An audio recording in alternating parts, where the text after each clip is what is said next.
Let's It's a see. random movie. Yeah, wait. Where is it? I'm looking for cachet. Tell me about yourself. It's gonna start like that. Yeah, well, tell me who you are. Okay. I'm Josh Koole.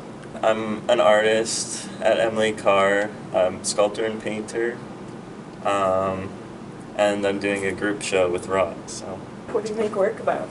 Um, right now it's been mostly about horses and some car stuff. I like to just make work about subcultures that I'm interested in, but not necessarily like a part of, like equestrian culture and car culture, and like see a lot of links between the two, like how people link their identity to these things and really become obsessed and knowledgeable about. I don't think I'm knowledgeable at all in either of those. Like I can barely like do an oil change, but I just like the aesthetics, and I like trying to bring my own perspective to these sort of subcultures. Yeah. I think the first piece of artwork that I did involving a horse was about this ring that I got from my grandpa. It's got a horse on it.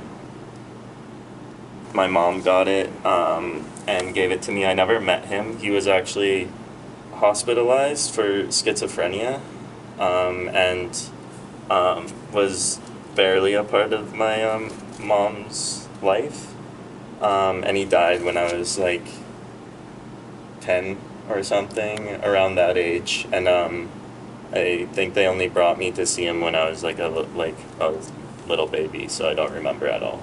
Yeah, just this ring was kind of interesting for me. And then so I made a oversized version of this ring. I still think there's like a rawness feeling throughout them all, like uneasiness. Like I don't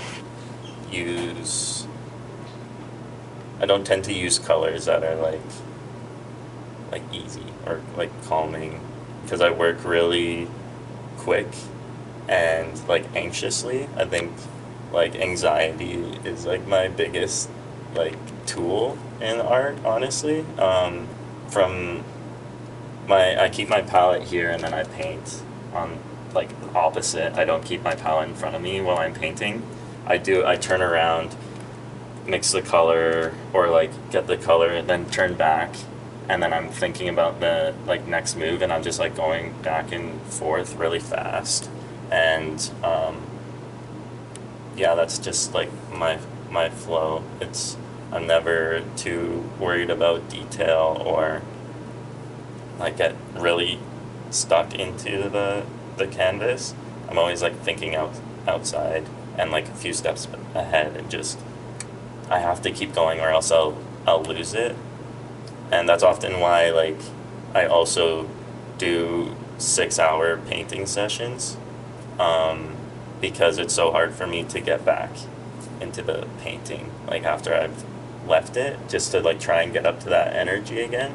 Like the last 2 hours is like when I'm like producing the best. Started not listening to music when I make art, to like sometimes it helps, sometimes it doesn't. I feel like sometimes it influences the work too much, and I'm like realizing that like if it's upbeat, it's like getting me like feeling energized, and it's like I'd rather that come from me or from my idea or something. I don't know. I don't want to have to like think about the song while I'm painting or whatever. Sometimes silence is good. Oil paint, mostly. Some airbrush. I've been using some like synthetic dyes as well. Metal, styrofoam, fabric, wood. Pretty much, yeah, just really anything. Yeah, but for paintings, I've been like preferring oil right now. I do like to airbrush and want to practice airbrushing more. Um, and if I bring that to canvas, then probably like start painting with some acrylics as well. But my next project is I want to take the styrofoam pieces that I have like it's probably 8.5 feet by 5 feet piece of like insulated wall, and I want to make a few of these. Like I have some smaller pieces, but I can also get more. And I want to just see how far I can like push the sculpture painting like mix in these of cutting out metal, leaving metal, sculpting into the styrofoam, painting on that sculpted styrofoam in large scale figurative abstract pieces. And yeah, because I think the material is quite striking on its own. But yeah, I just want to see like really how far I can push it, because so far I've done just painting on the metal and then sculpting in the styrofoam. I want to see what it's like to paint on the styrofoam and what it's like to bring in other materials like paper mache and like just figure it out. And like this new age material that's like extremely toxic and like hard to recycle. So, and I think that's like, yeah, and the sharp metal and like it's like soft but like uncomfortable, squeaky, noisy, like it gets everywhere, like the little beads every time, every time I bring it anywhere. My car is like full of them now from transporting this stuff. I think my most recent favorite is the car hood number 2. That one was like came out pretty effortlessly, which is like really nice, but also like confusing sometimes. How do you know when to stop? With that car hood one, it was like no, I cannot touch it now. I just like took a step back at it, and I think my first reaction was just like, okay, like it's done. And then I just like know that, like if I feel that and then I go and mess around with it, then that's like big regret. You can't. So I just did it, left it, brought it into a different light, looked at it again, and was like, yes, yeah, it's done.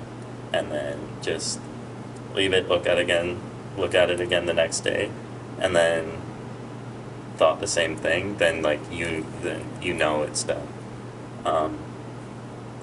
Yeah, there's been paintings where it hasn't really felt like that, and it doesn't seem like it's really worth going back to work on it. It's like I don't think of them as necessarily like failed paintings, but it just is like that inner critical thing where you know that like you didn't exactly do what you wanted, and just go on to the next one, really. There's not really a point in like trying to figure it out. I think that's partly why I painted the same horse twice. Is that like I just wanted to do it again, like, and yeah, I don't regret it. But yeah, I think artists are like really bad at keeping a schedule.